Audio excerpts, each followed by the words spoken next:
What's going on, guys? This is the LG Minibeam Nano, and it's a handheld wireless portable projector. I didn't even know this type of thing existed, but it's easily been one of the coolest pieces of tech I've ever used.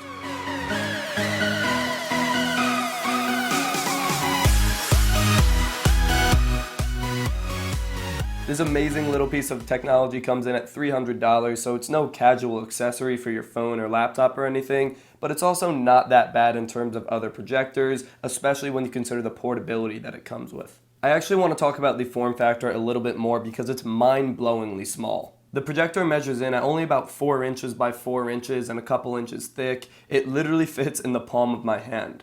Taking a look around the device, on top you have the power button and joystick. On the bottom you have a screw thread for a tripod, which is actually really useful. And around the sides you have the lens, focus wheel, headphone jack, HDMI, on-off switch, USB, and power port.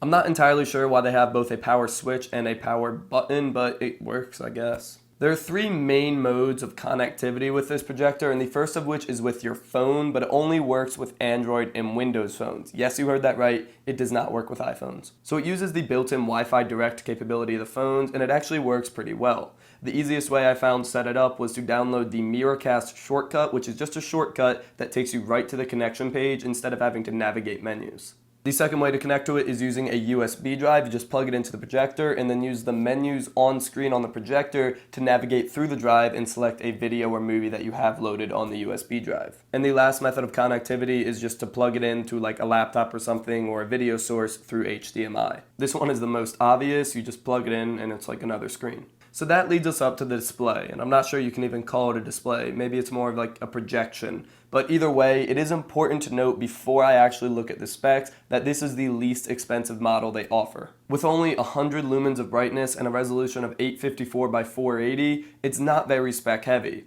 Probably the best bang for the buck option is the upgraded version, the PH300, which has 300 lumens of brightness and a 720p resolution for only about $100 more. Those are the 2 models from LG that are portable and don't require to be plugged in, like they have battery power. Obviously, when you plug it in and you have a plug-in projector, it's going to be brighter and higher def and it's going to cost more, but that's for a different video.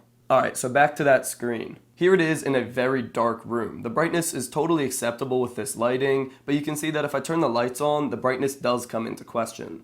The resolution is also not really a problem. The video playing is plugged in directly from a laptop, but even with a smartphone wireless connection, it still looked really good. Obviously, it's not 1080p or anything, but I don't know. I guess because of the way the image is projected, it's not like it's pixelated or anything. Like if the same way that if you print a sort of low definition picture on a piece of paper, it looks normal because it's ink. You really don't notice the lower resolution at all. However, it would be an interesting comparison to see how different this looks from the 720p model. In terms of battery life, I got the advertised 2 hours, which is just enough for a normal length movie, so no inception or anything like that. But of course, there's always the option to just plug it in while you're watching and then you're good. And the very last thing I want to mention is the onboard speakers on this are not good or loud. So if you are going to be carrying this around, you're going to want to bring some type of speaker that you can plug in with an aux cord through the headphone jack so you can actually get some acceptable audio. I didn't expect the speakers to be good, but it is something you should know. So that's it for this video, guys. Short and sweet, the LG Minibeam Nano, a really cool piece of technology. Not entirely worth it. I would have probably paid more for the more expensive but higher definition and brighter model, but definitely a cool piece of technology and I really enjoyed using it. That's it for this video. Thank you for watching. Subscribe to see more content, and as always, stay classy.